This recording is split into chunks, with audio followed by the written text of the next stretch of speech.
Begin the examination of the motor system by observing the patient's body position at rest and during movement. I'm going to move these up for a minute. Also, watch for involuntary movements. Can I see your hands?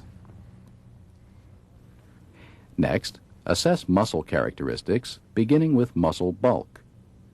To do this, carefully inspect the muscles of the shoulders, arms, hands, thighs, and legs, noting any atrophy. Let me do all the work here. Then, evaluate the patient's muscle tone or resistance to passive stretch. Encourage the patient to relax. Then take one hand in yours and, while supporting the elbow, flex and extend the patient's fingers, wrist, elbow, and shoulder in one coordinated movement. The patient's arm should move easily and smoothly with little resistance. Repeat on the other side. Once again, let me do all the work. To assess muscle tone in the legs, extend the patient's leg at the knee and move the foot up and down at the ankle. Note the patient's resistance to your movements. Assess muscle strength using force compatible with the patient's strength. Usually, the patient's dominant side is stronger than the non-dominant side.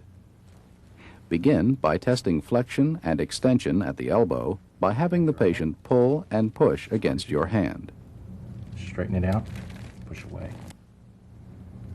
Bend your fist back. Next, test extension of the wrist.